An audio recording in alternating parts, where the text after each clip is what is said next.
Сега отиваме към втората част, която молбата ми вече и към вас да влезете в повече конкретика, да кажете конкретни мерки, защото бих искала също така да дам малко реверанс към публиката. Публиката, която днес е тук, не са неопитни млади хора, които просто нямат какво да правят, а са хора, които или са били включени в младежки проекти, или са част от консултативния младежки съвет и имат реални познания и умения, както в правенето на политики, така и в участието, когато става въпрос за взимане на решения.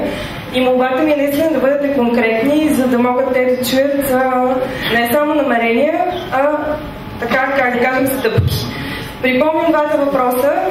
Значи, следващите 6 минути ще чувам изложенията на хората, които са зад мен, във връзка с стратегия за държане на младите хора в града и как ще се изрази вашата подкрепа за кандидатурата на Варна за Европейска младежка столица 2016. Тъй като чухме, че повечето от вас имат деца, надявам се тези конкретни мерки да доведат до радост не само във вашите семейства и до радост за всички хора, които сме тук и които, макар и някои от нас да излизаме от младежката възраст, все още минаваме за младежи. Така, закриваме първата част, минаваме към втората част. Заповядайте, господин Коликов. 6 минути имате за двата въпроса. Заповядайте. Благодаря. Значи, как да задържим младите хора в града, какви конкретни мерки трябва да се предприемат? Първо, за мен трябва да се засилване на неформалното образование чрез повече средства в програмата на младежки дейности за обучение. Това е много важно, защото средствата никога не стигат. Създаване на предпоставки за работни места. Това преди малко го разказах с банката кадри, как можем да направим работодатели, община, университети, по какъв начин можем да задържим младите хора.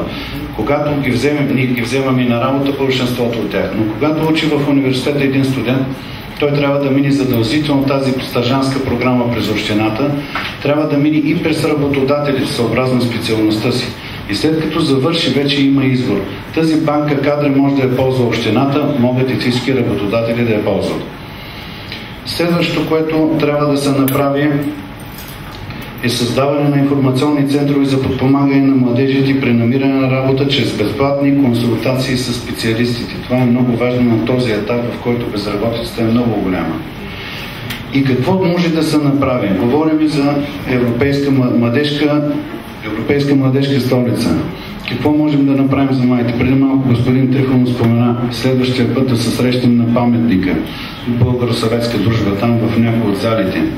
Да, прекрасно, аз от 2 години работя това нещо.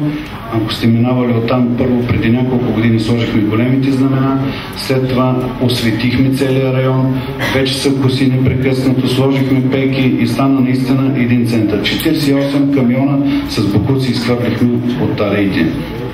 Има още много работа. От областна администрация трябва да го вземем самото съоръжение и да може да се предостави на всички младежки организации.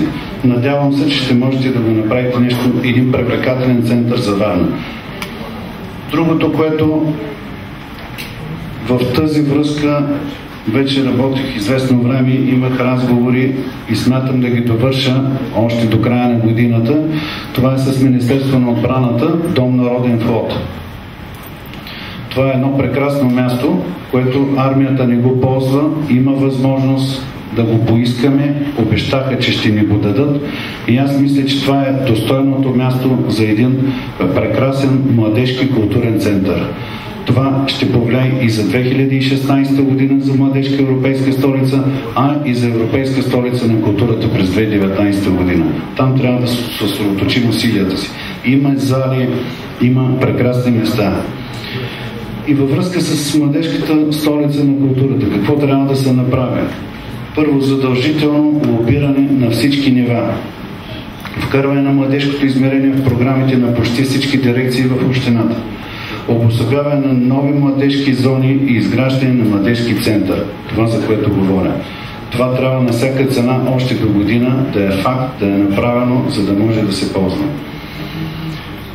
Другото, което също много важно, като казвам парите. Какво значи? Трябва на всяка цена бюджета на младежки дейности да бъде подсилен с повече средства за дейности и младежки инициативи до 2016 година. За да докажем, че всъщност Варна е достойно, освен да бъде наречена младежка столица на България, тя да бъде един прекрасен център на Европа. Имахме договорки във връзка с международно сътрудничество да се побратимим с град Баку. Те имаха идеята да инвестират точно в младежки дейности и инвестиции. Подготовката върви за побратимяване с град Баку и дай Боже да го направим по-скоро, за да можем да ползваме някакви средства през международната дейност. Това са основните неща, които виждам, което може да се направи. А в другия вариант, къде са младежите? Да, навсякъде в общината. Вземаме ги, работим и в електронната община, много хора съм взел в сайтовете. Това е нещо, което наистина трябва да има развитие и ние чакаме натам. Другото, което направихме пак като разговор, е по програма Сигурност за военноморско училище, където може да се направи един прекрасен IT център. Нещо, което да привлича още млади хора и хора от чужбина. Така че отворени сме изцяло и процесът трябва да бъде взаимен. Трябва да гледаме в една посока, а не в различни. Когато гледаме в една посока, мисля, че всичко ще тръгне напред. Благодаря ви. Господин Василев, сега е вашия ред. Имате отново 6 минути за двата въпроса. Заповядайте. Благодаря ви. Започвам директно. Защо сме тук всички ние събрани? Заради некадърното управление на града ни. Затова сме тук, затова има такива извънредни избори, за да изберем нов кмет и хората искат промяна, искат нови хора, искат нови лица. Явно не харесват този начин на управление на нашия град. И в тази връзка аз мисля, че когато бях в зимата на протестите заедно с целия град, там повечето хора бяха млади хора. Виждам ги и днеска, и вчера. Защо тия хора са недоволни? Защото не се дава равен шанс, защото аз съм го записал и като една от първите точки в моята програма.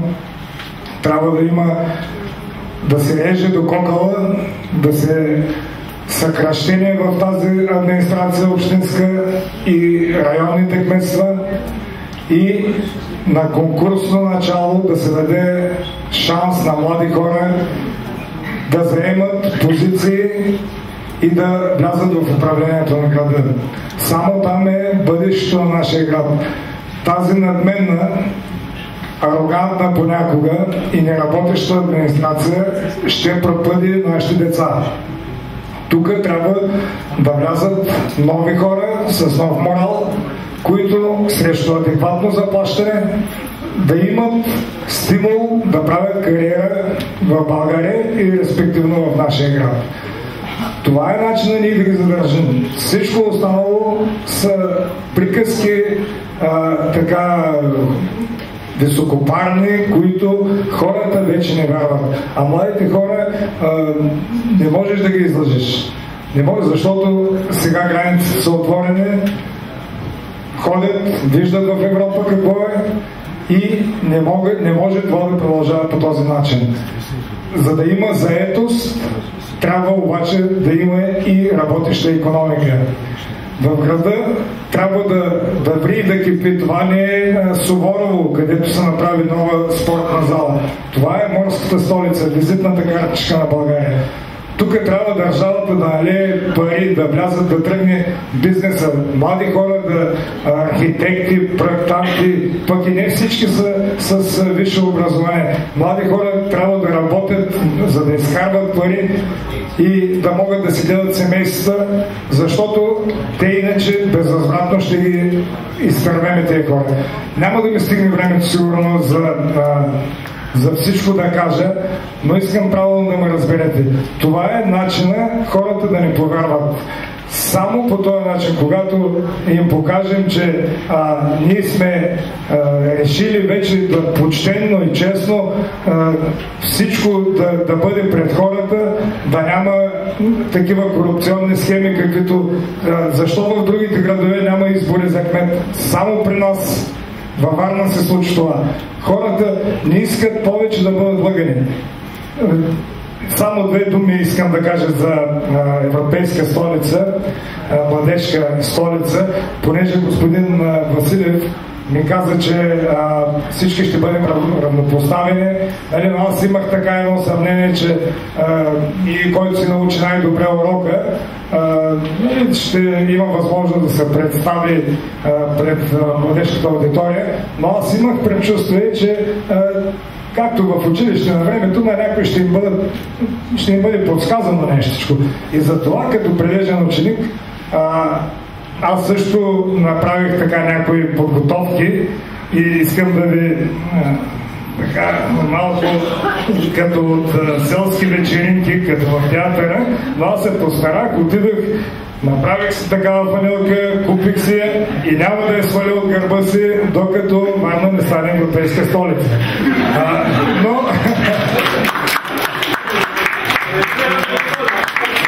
аз не ми е давал, постарах се като добър ученик. В тази връзка имам още една минутка да завършим моето изказване. Значи, съвсем сериозно, щом победихме такива градове като Ла Коруня и не мога сега точно да се сетя Гран Канария, Коня, Турция, Лимасол, Кипър, дори и Пловдив, защо да не можем да победим и Ламагуна, Голуей, Азербайджанския Канджа и Варна наистина да бъде европейската столица. Това е, благодаря ви. Господин Бозов, заповядайте. Благодаря. Само да уточня за фанелката, че аз отидах на това изложение и там ме подари. Нито някой тук от организаторите ме е давал, просто имаше едно изложение в Морската градина. Там се бяха представили хора не само от България, имаше от различни краища на света. Там, между другото, беше и председателя на Европейския младежки форум, който е словенец. Срещнах се с него и човека обеща да подкрепи кандидатурата на Варна за Европейска младежка столица, но той е благодарение на всички хора, които работиха от Варна за тази инициатива. Това е изключително важно, че младите хора се обединяват, искат Варна да напредне. Ние наистина, които имаме възможност да вземем определени политически позиции, трябва да го подкрепяме. Да вървим заедно и да печелиме за Варна такива хубави кандидатури, не само младежка столица, но да направим някои неща, например, които са важни за младите хора, примерно да върнем волейбола в Двореца на културата и спорта. Защо националният отбор печелеше? Защото играеше в Двореца на културата и спорта. Варненската публика, млади хора, аз съм се възхищавал, отиват, правят си кефа там и подкрепят националите. Това е гаранцията за успеха. Да дойдат пак във Варна, но за да реновираме тъй наречената спортна зала, тя е Дворец на културата и спорта. Тоест на двете места. Затова така е направена. И това ще ни помогне да стане Европейска младежка столица. Трябва пари. Парите трябва да дойдат от правителството и аз съм готов да лобирам, да търся подкрепа от депутатите на Варна да се отпускат целеви средства за ремонта на спортните баси. Иначе другото, което е важно за да останат младите хора в града, това е създаването на добър бизнес климат. Развитието на икономиката, защото те като завършат, трябва да имат работа във Варна, да останат тук и то не само в туризма и морската индустрия, но и във всички други сектори. Особено е важно да се създаде високотехнологичният бизнес парк в града. Има готов проект, трябва да се работи заедно с държавата. Този технологичен бизнес парк ще даде много работни места и ще помогне Варна да повиши своето равнище като стопански център. Другото, което съм предвидил в моята програма за задържане на младите хора, е да се създаде един малък отдел за инвестиции в общинската администрация, в който да работят само млади хора и те целенасочено да търсят бизнеса, който да инвестира във Варна. Такова нещо винаги се сравняваме с Бургас. Има такава практика в Бургас, има такъв отдел. Мене лично са ми казвали и кмета. Тези хора трябва да търсят бизнесмени, които да инвестират в града и да им се създадат подходящи условия. Примерно идва някой да инвестира във Варна или остава млад човек във Варна с предимство децата му да се приемат в детски ясли, в детски градини, да може човека, като се дойде с парите, инвестира в града, всички условия, които трябва да се създадат. Това е изключително важно, да създадем условия за облегчение на тези хора, които ще инвестират в бизнеса. Много е важно и да се създаде възможност на завършващите висшето образование да останат в града и да развият предприемаческия си дух. Предприемаческия дух само младите хора да развият. Защото вие нямате, както нас, някакви скруполи в риска. Вие поемате пътя на предприемачеството и тогава общината, ролята на общината е да стимулира този дух. Аз лично съм предвидил, както имаме малки проекти в различни области, спорт, младежки дейности, социални дейности, да се направят малки проекти за по 5000 лева, 20 проекта на година по 5000 лева, 100 000 лева да се отделят за стимулиране на такива малки проекти. И ако някой млад човек иска да развива бизнес в града, да започне с фризьорски салон, с някакво магазинче, с нещо друго, спечелвайки този проект, общината да му помогне и да има една практическа стъпка в тази насока. Другото, което е важно, града да бъде атрактивен за младите хора. Не само да бъдат чисти улиците и тротуарите, но да има и атракция в града. Заведения, възможности за развитие, всичко това стимулира младия човек да бъде във Варна, а който идва във Варна я харесва и след това му се иска да остане тук в нашия град. Важното е развитието и на спорта. Затова към тези неща, които казах, сещам се оня ден от срещата в Владислав Варненчик. Много млади хора искаха спортна база там. Затова съм предвидил в програмата спортна площадка и то искаха футбол да играят. Питах ги, искате ли волейбол, тенис, някакъв друг спорт? Не, те казаха футбол. Една спортна площадка задължително в Владислав Варненчик за футбол.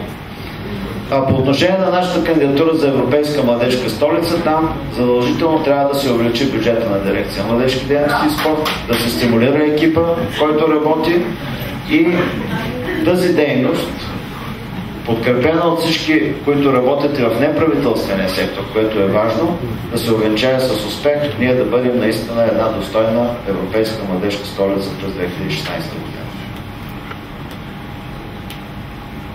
Едно от важните неща, които могат да се случат във Варна и съм го предвидил, всяка година да се прави по един нов фестивал, насочен към младите хора. НПО сектора дава идеите, общината го прави и стимулира. И това ще бъде много важно, защото за да спечелим тези две кандидатури не трябва духа на младия човек. Затова по един нов фестивал и не на последно място, замислям се, видял съм го като идея, проектиране на един нов студентски дом. Имаме нужда от студентски дом, където студентите се събират. Благодаря. Господин Трифонов, вашите 6 минути започват да текат сега. Аз тъй като очевидно обичам да провокирам статутното и да обръщам нещата малко отпред-назад, затова ще почна с втория въпрос на първо място. Как чрез диалог, желание, воля, енергия, като ви оставим вас сами да работите за да развивате културно града си и да покажете, че искате да бъдете част от европейската общност, от европейската младеж. Трябва да се създаде много силна връзка между местната власт и вашите структури. Мястото за това е експертен съвет към дирекция младежки дейности, а защо не е и отделна дирекция младежки дейности, която да защитава изцяло политиките в тая връзка. Естествено, дедикиран екип, бюджет и пак много енергия и вие сте на ход. Ваша е работа да го направите. От общината ще получите пълното разбиране и съдействие. А за това как младите ще останат във Варна, ами как като заедно направим един чист, зелен и модерен град. Какво им трябва на младите хора да са тук? Трябва им образование, трябва им работа, трябва им среда, в която да живеят. Трябва град, в който да демонстрират своята реализация, да искат да създават семейства и да отглеждат деца. По отношение на средата, зеленина, парковете, зоните за отдих, културни центрове, много възможности за развлечение, възможности за упражняване на всички тези, как да ги кажа, те не са и спортвани, всички тези хобита, които младите хора искат да имат възможност да осъществяват. Чистота. Отношение на образованието. Професионалното образование, университети, работа с тях, привличане на общи студенти, подобряване на материалната база, на съществуващата материална база. Трябва ни всеки един студент във Варна означава повече приходи за града, означава повече бизнес. Те са и основата за развитие на един високотехнологичен бизнес и сектор в икономиката, стажове, не само в администрацията, но създаване и на кариерни центрове, общински кариерен център, който да поддържа връзката между бизнеса, университетите и младите хора. Експертен съвет, както казах и малко, но не просто един неработещ орган, а работа в орган, в който младите хора наистина могат да дават своите идеи и да осъществяват политиката в рамките на общинското управление. Работата, това е бизнес средата, което е основното, което трябва да подобрим, за да може да се съществува нещо във Варна. Общинска агенция по инвестициите не просто господин Бозов, не просто малък отдел за инвестиции, общинска агенция за инвестиции с основно 3 насоки. На първо място промотиране на града, на второ място подпомагане на инвестиционния процес и на трето място стимулиране на младите хора да развиват бизнес, да развиват предприемачеството, защото за да можем да извършим всичко, което искаме, да помогнем в социалната политика, да подобрим образованието, да създадем хубавата градска среда, това ще стане само когато дадем възможност на предприемчивите да се развият и да работят. Към Общинската агенция и офиса в Брюксел. Знаете, че от 5 години има такъв офис. Там е мястото на младите хора да правят стажове. Там е мястото на младите хора да получават възможност за досег до административния капацитет на Европа. Като казах административен капацитет, за да можем наистина да превърнем общинската администрация в един работещ ресурс, с който да осъществим цялата промяна на Варна, най-важното е, освен реструктуриране, съкращение, електронна община, най-важното е повишаване на административния капацитет в няколко насоки. Първата е европрограми и усвояване на евросредства. Кой, ако не младите, ще бъдат в тази дирекция? Знаете, във Варна в момента мисля, че са такива.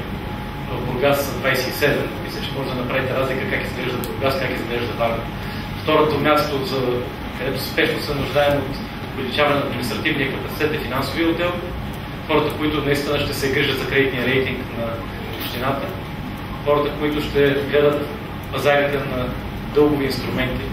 Хората, които всъщност това са младите хора, тъй като едва ли от някъде друга да можем да привлечем такива специалисти, да дадем възможност на скоро завършените и тези, които имат някакъв опит да работят в тази посока.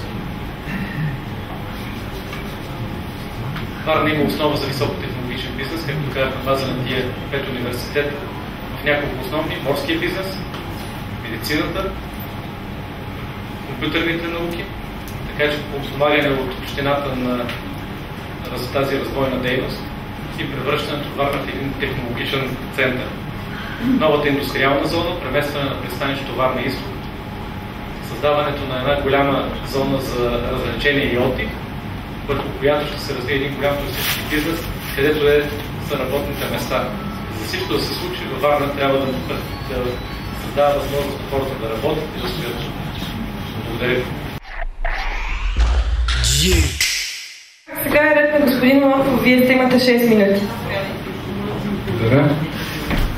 Аз преди малко ви запознах в значителна степен с проблемите, свързани с миграцията, която касае и младежката иммиграция.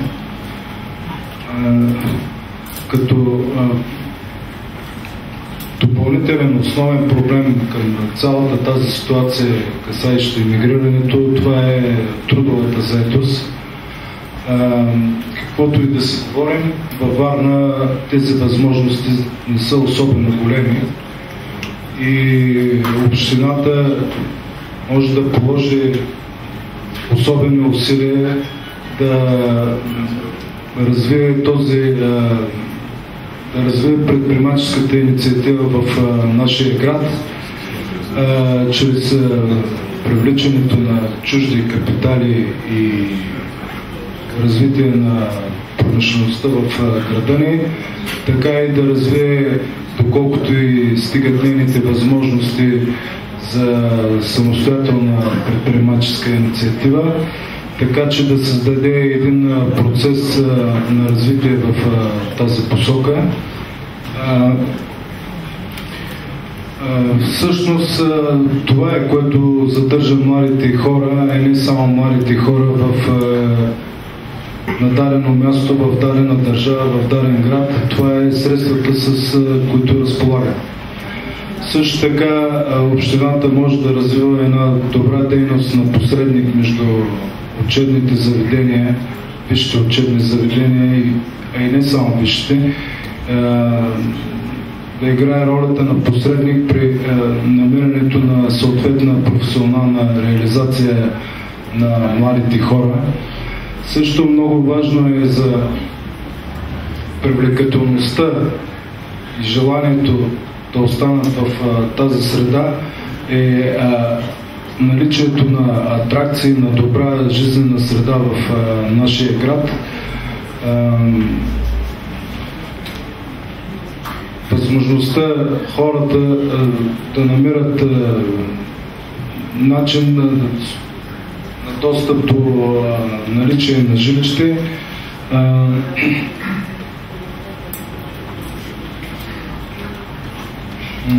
Също така доста важно е и възстановяването на улиците в нашия град, на чистотата. Всички знаем в какво състояние е инфраструктурата на нашия град, така че общината съвсем сериозно трябва да се заеме с преодоляването на този проблем, защото той в дадения случай е един от основните проблеми на града ни. Друг проблем е и свободното придвижване на пешеходците по тротуарите, които в момента липсват поради паркирали коли по тротуарите. В тази връзка е желателно във Варна да се изградят и съответните паркинги, като по мое мнение, че най-удачният вариант в случая е изграждането на високоетажни паркинги, които да поберат възможно най-много автомобили. От своя страна това би донесло и приходи за нашия град и инвестициите, които ще се вложат в изграждането на тези паркинги, ще бъдат върнати. Аз, ако евентуално стана кмет, не бих възпирал никаква младежка инициатива от всякакъв род. Стига тя да води естествено до позитивни резултати. Много характерно е за нас, българите, да надхвърляме собствените си възможности, но при наличие на полза на резултатност, евентуална, би било най-голямата грешка общината да възпира тази младежка инициатива, която и ние също така сме притежавали на времето. Също така искам да пожелая една търпимост в вашето професионално развитие и да ви кажа, че ако един човек има истински мечтите рано или късно се сбъдват. Може и след 10, може и след 20 години, но те се случват. Благодаря за вниманието. Господин Стана, вие сте. Щом трябваше го закрием, няма страшно. Това, което искам да ви кажа, че ако аз стана кмет, ще се опитам да направя всичко възможно да върна усмивката в лицата на младите хора. Поглеждали ли сте колко хора вървят по улиците усмихнати? И защо са толкова замислени и въобще не знаят на къде са тръгнали и какво правят? Защото нямат бъдеще. Значи ние трябва да им дадем бъдеще, да знаят, че във Варна е място, където може да имат някаква перспектива. Тук, в това, което искам да кажа, че на младите хора трябва да им се даде възможност да участват действително и наистина в вземане на решения за развитие на града. Това е първото, което. Второто, което трябва да се направи на всички тези млади хора, които наистина излизат от университети и които имат потенциала, трябва да се даде възможност да се направят съответните проекти. Тук някой спомена, че трябва да се направи един такъв център за писане на проекти. И тези проекти да се съдейства, общината да съдейства, за да могат да бъдат изпълнени. И след като бъдат изпълнени, те ще бъдат внедрени на територията на града. Варна трябва наистина само чрез проекти да се докара много средства, защото много е закъсняла, с усвояването на тези средства да стане един град, който да бъде целогодишно заед. Значи лятото е ясно. Веселите фестивали, морето. Какво прави Варна месец април, месец юли? Това са 2 месеца. Какво прави септември, ноември? Това са месеци, в които могат да се правят фестивали. Фестивали на изкуствата и куп други неща, които могат да се измислят. Варна може да стане един страшно весел град, в който град, когато имаме едно постоянно фестивално дело, един фестивален град, това е град, в който аз съм убеден, че ще има много голям туристически поток. Това нещо ще доведе до много нови работни места. Ще ви дам един пример. Аз бях януари месец, обиколих малко средиземноморските градове. Пълно е с туристи. Има какво да видиш. Лятото всички са на плажа. Окей, но зимата, есента. Какво правим ние? Ще правим дупки? Не, ние трябва заедно с младежите да го направим. И ако наистина искаме да направим нещо за Варна, то единственият начин е да бъдем заедно. Това, което мога да ви обещая, че ще запази всички добри практики, които е имало до сега за работа с младежите. Това, което е започнато през 2005 година или 2006, ще излъжа, това трябва да се продължи. Но не може веднъж годишно да бъде събиран младежкия консултативен съвет. Той трябва всеки месец да се събира. И този съвет трябва да излъчва своето мнение по всеки един наболял проблем на града и най-вече той трябва да взима решение и към всеки един отдел, свързан с развитието на града. Не може младежите, които учат медицина, да не могат да си кажат мнението за здравеопазването. Не може тези, които учат туризъм, да не си кажат мнението за туристическия бранш. Идеите са ваши. Аз си мисля, че тук наистина ние можем съвместно да я направим. Да направим красива и хубав град, който да имаме наистина желание да живеем в града. Всичко останало ще се дойде. Има проекти, има възможности, пари има колкото искаш. Има много, поне мога да ви заявя най-отговорно, че когато бяхме с професор Овчаров по чужбина, по някакви такива наши експедиции, сме се срещали с хора, които имат много средства и питат каква е възможността да ги инвестират във Варна. Но те искат едно нещо. Искат гаранция от страна на местната власт, че като ги инвестират, няма да ги загубят. Нищо повече. Това значи, че има средства, има всичко, само трябва да има желание. Ако ние имаме заедно желание, нямаме никакви грижи.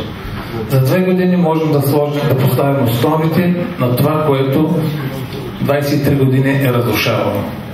защото наистина 23 години Варна само е разрушавана.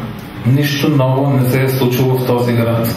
Аз не виждам нещо ново, освен частната инициатива, която е построила. Само се говори и до тук. Време е да кажем какво трябва да направим. Време е заедно да поработим. Аз ви казах, че сам не мога да го направя, но ако на вас ви стиска, на 30 ще стане ясно. Благодаря ви.